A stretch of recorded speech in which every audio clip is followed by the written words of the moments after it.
Good morning. Hello, everybody, for Wake Up Wednesday. I'm not sure who's jumping on today, but I'm excited to talk to you guys, so I'm just going to get started, and when everybody hops on, they'll hop on. Hey, Karen. Today I've got two topics that I want to talk about really quick. Hey, Trista. First, I want to talk about, morning. I want to talk about storms, but I want to talk about storms in our life, and I'm relating it, I guess now to the weather. We're in April. Everybody talks about April showers. It's really rainy and gloomy, and I want to talk today. Sorry guys, I got like cat hair fuzz all over me. I want to talk today about those times when we feel like we are just in this shit storm. We feel like nothing's going right. And I also want to talk about the frustration that we can feel when we're trying to manifest and we're trying to be positive and we're trying to pull ourselves out of that, and it just doesn't seem to be working. Most faiths that people follow, I guess all of them, require some type of blind faith. Metaphysics is no exception. There are some things that we just have to trust. We just have to learn to trust and, hey Bree, and know that things are going to be okay. And this is one of those times. So I'll give you guys an example, and I'm going to get really, really, really personal here for a minute. Because I feel like that's the easiest way for me to relay a message to people, is to give you an example of me going through it. It doesn't do me any good to tell you how you can be if I can't relate to it. So a couple years ago, I had a really rough year, and I think it was the first time I really learned how to indulge in that blind faith and just to let go and give some of my troubles to Spirit and not think I had to hold it all into myself. It was 2014. It was September. My son was turning 4 that November. I was with a guy that I had been with for about 3 years. We were living together. My parents had just got married that spring. I was 23, and my birthday's on the 23rd, so 23 is like my number. So I was like, this is my year. Like, I was amped up from the start of the year, from January. Like I said, we moved into our house that year, my ex and I. My parents got married. I was my mom's maid of honor. I mean, it was a great start to the year. And then in July, right before my birthday, my ex and I thought maybe we wanted to have a baby. So I actually made an appointment to get my birth control removed. But that appointment was for a Wednesday. That Monday, I went into my job, and like I've said before, you know, there's a million different things that would go on. This time I was working for a temp agency, and the plan was they were closing down one building and I would get a permanent job. But, or they were opening a new building. Turns out they actually closed one, and I lost my job. It was a temp. So that Monday I lost my job, and I thought, ooh, I'm not going to take my birth control out when I don't have a job. Let's wait till I get another job, and then we'll do it again. So I kept my birth control, and we did not get pregnant. And that was in July. September came, and I found out that the behavior issues my son had gone through for a really long time, that the doctors just brushed off, that I knew was not normal, were actually symptoms of child abuse. And long story short, I found out through my son that, and he was not even 4 at the time, almost 4, that he had been sexually abused for what I would guess to be almost 4 years. Hey, Jess. I assume by knowing who it was that it started around 15 months. And that was world crushing. I mean, I'm sure any of you can imagine, even if you don't have kids. It was insane. So my world comes crashing down. A couple weeks later, my boyfriend at the time is watching his parents' dogs while they're on vacation, and I get this weird feeling in my stomach. So I pack Grayson up in the car, and I drive out to Chesterfield to go to the house, and lo and behold, he's there with another girl, and I actually walked in the door and caught them doing things that just friends shouldn't do. And this was somebody I'd been with for 3 years that I was planning on having a kid with. My son, called him dad. And so on top of the trauma with my son, I find this out. And then 2 weeks later, I find out that in the craziness of everything that had gone on, I forgot to pay a speeding ticket. My license got suspended. All of this happened at once. And I was driving home one day, and I was just so frustrated and exhausted, and I couldn't take it anymore. And I'm thinking to myself, like, one more thing and I'm just going to lose it. Like, how? Oh, and in the midst of all of this, my sister, who I think I've talked to you guys about, I took her in for a little while. That's the point in time where she went missing. So my sister was also missing. No one had heard from her for like a month. Nobody could find her. When we finally did find her, she was down in Shockoe Bottom in the slums of Richmond, and turns out she had got on drugs. And so I've got, my son and all I'm going through with him, my ex who wouldn't leave the house, and, all this stuff that I'm going through with him. Hey, Mom, my sister's missing. My license is suspended.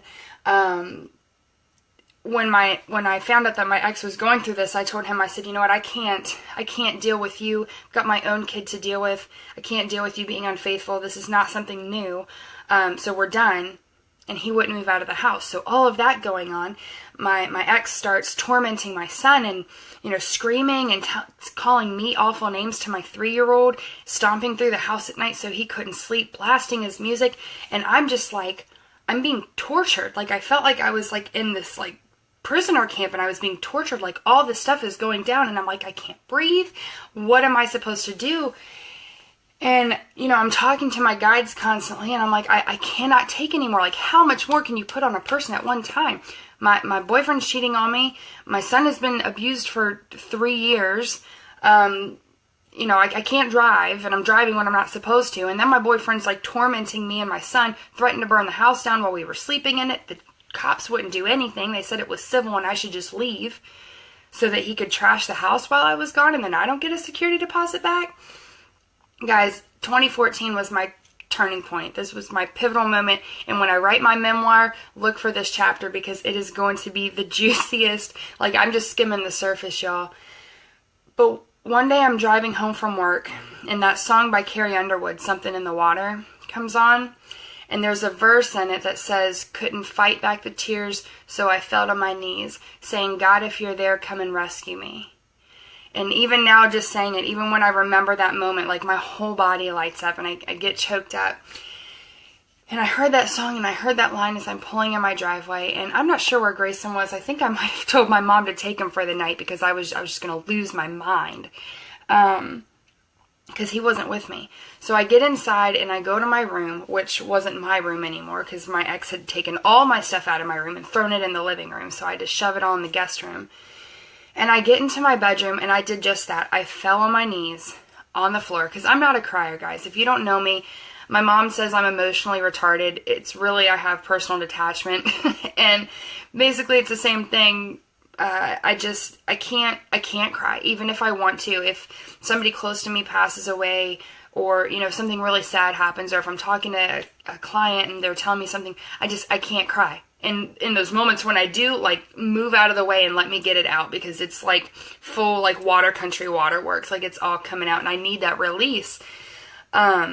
So through all of this, I haven't cried. I found out my son had been abused. I didn't cry. Like, I'm like hyper focused on, okay, what do I do to fix this? That's how I react. So I never like cried or mourned about any of this. Not my ex, not my son, not my sister. I'm just hyper vigilant, like focused on what to do. So I get into my room that night and I just fall on the floor and I just lose it. Like, I mean, the ugliest, worst, like sobbing, soaking wet, crying you could imagine. And I said, I can't do this anymore. Hey, sorry. I said, I can't do this anymore. And I'm looking up and I'm looking around.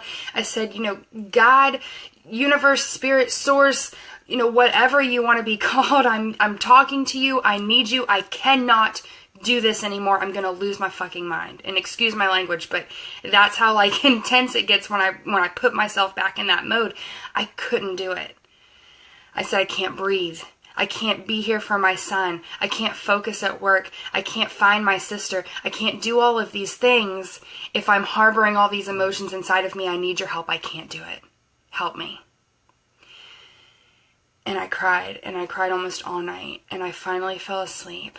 And guys, when I tell you that I woke up the next morning, and it was like the first warm spring day after a snow, and everything is glistening and it's fresh. You know that feeling when you look outside and the fresh grass has grown, and like you can tell we had our last snow and everything is just blooming, and you just get that feeling inside of you that it's fresh and new.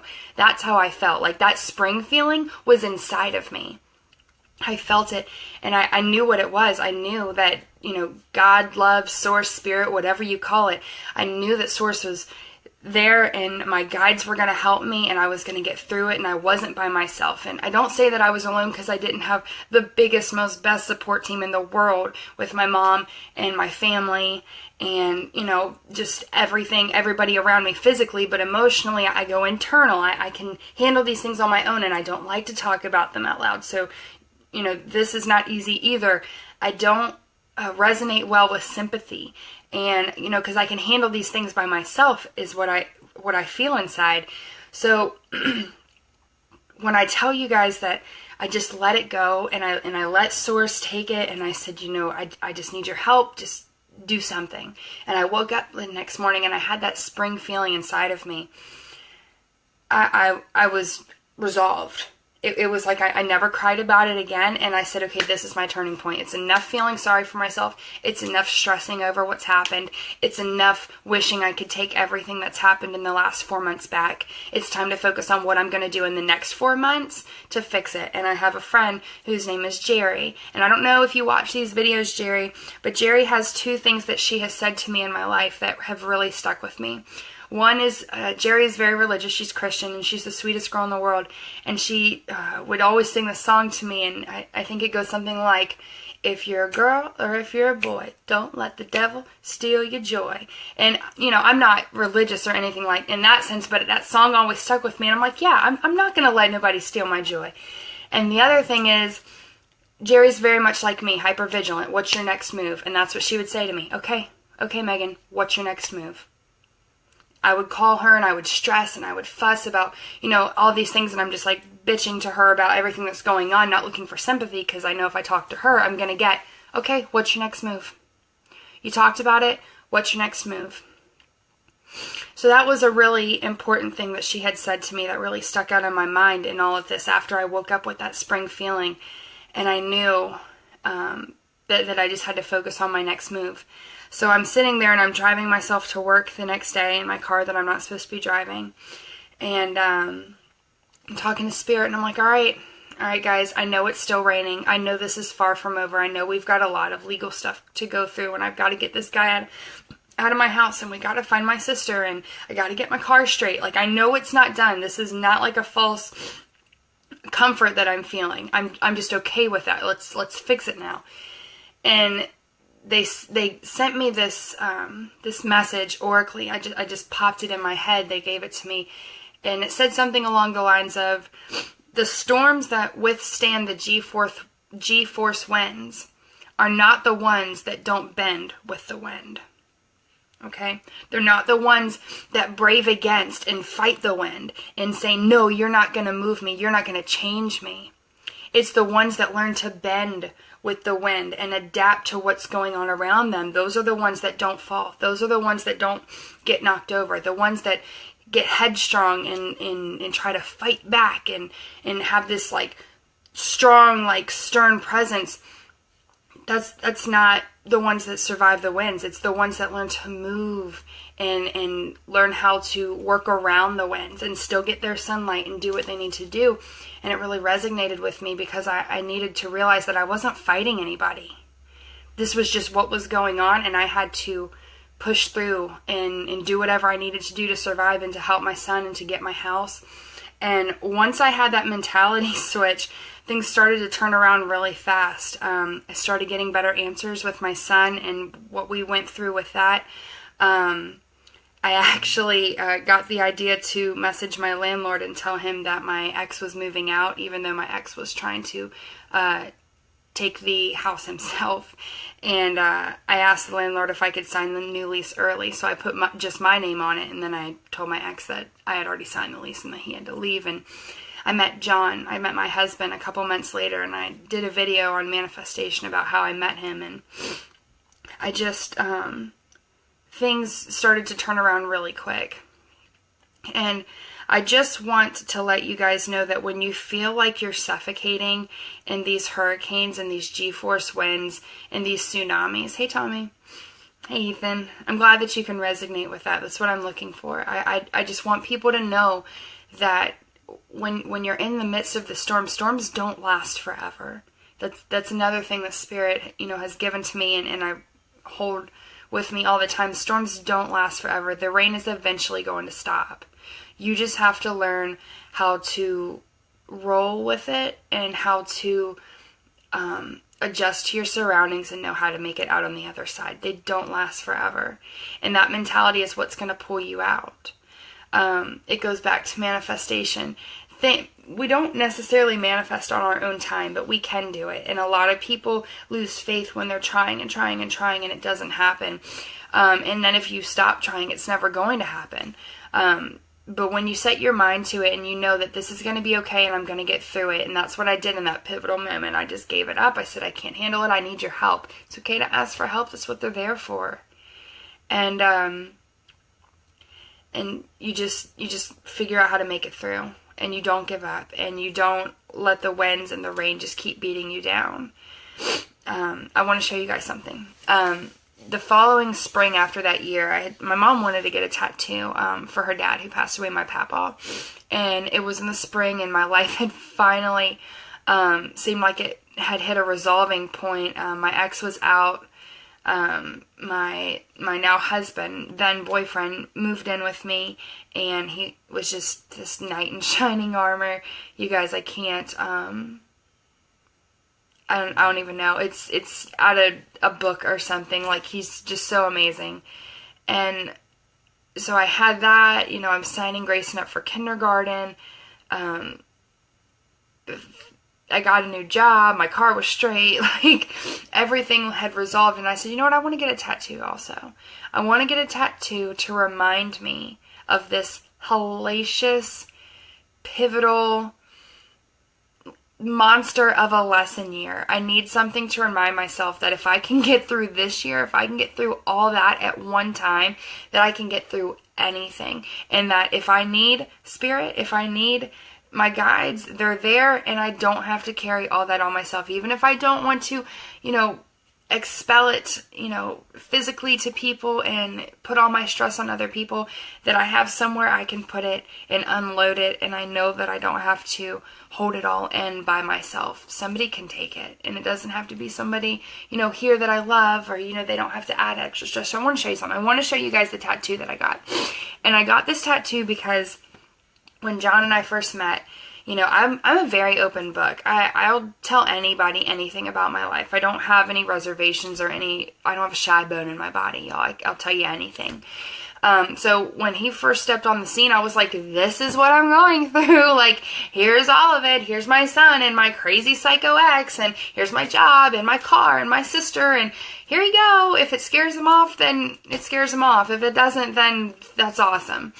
So I sent this to him, and I'm confiding in him because he's a new, fresh ear, and he listened, and he really seemed concerned, and he's actually the one that gave me the money to get my ex out of the house, because my ex wouldn't leave unless I gave him his security deposit, but I couldn't pay that and the rent by myself. So 2 weeks after I met my boyfriend, my husband now, he just came up to my work and handed me $1,000 cash and was like, here, go get your house back. And I was like, I can't take this. I hardly knew him. He's like, no, you can, and you're going to go get your house back. So, that was going for me. But he sent me this picture, and it has wolves on it, and it says, throw me to the wolves, and I'll return leading the pack.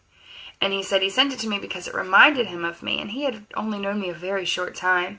And he said, it really resonated with him and reminded him of me. So I got this tattoo. I'm going to show you guys. I had to check which leg it was on because I have one on each side.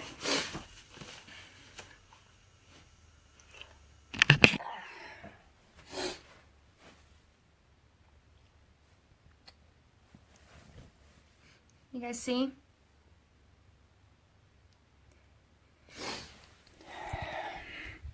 It's a wolf inside of a wolf paw print, if you couldn't catch it.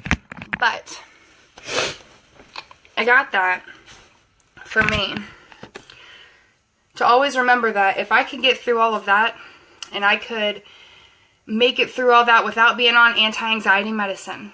I made it through without being on depression medicine. I didn't take Xanax. I didn't take Klonopin. I didn't take Wellbutrin. I didn't take Prozac. I didn't take Ambien. I didn't drink. I didn't smoke. I smoked cigarettes, but I didn't smoke pot. I didn't do any of it. I did it by myself, and I did it with my guides and with my family around me and my support team, physically and metaphysically. Tommy always wondered why I got that tattoo. Well, now you know. To me, it symbolizes throw me to the wolves and I will return leading the pack. And I don't need, chemicals in my body to do it. I've got my family, I've got my support team, I've got my guides, I've got my books, I've got my me time. You can do it. The storms don't last forever. After rain is a rainbow, right? Breakdowns lead to breakthroughs. If you take anything from this video, just know breakdowns lead to breakthroughs. A lot of people are afraid to go through a breakdown because they think it's just rock bottom on the other side, but it's not. Breakdowns lead to breakthroughs. After rain comes rainbows. Storms don't last forever. You don't have to be abrasive against the wind. Just roll with it, let it happen, and figure out how to fix it. What's your next step? Like Miss Jerry says, what's your next step? I hope you guys took something from this today. This was super, super personal video, but I felt like it was the best way for me to explain what I know because I know it, because I lived it and I learned it.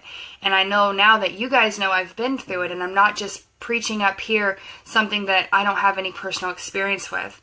I've got all the personal experience. I might be young, but I call my son a lightning rod because if it's going to happen, it's going to happen with him. Like, he is just the sweetest boy in the world, and maybe I'm the lightning rod, I don't know, but I feel like the reason I go through a lot of this stuff is because, one, I know that I can, and two, because I can share these experiences with people and help them through their own experiences, because there's nothing worse than going to a therapist and talking about your problems that they've never been through, and then they try to relate and tell you how to fix it, and you're sitting there like, you don't know what I'm talking about. If you want to talk to somebody who knows what you're talking about, hit me up, because I've probably been there. And that's not, precocious. I'm being completely honest. Everything it's loud.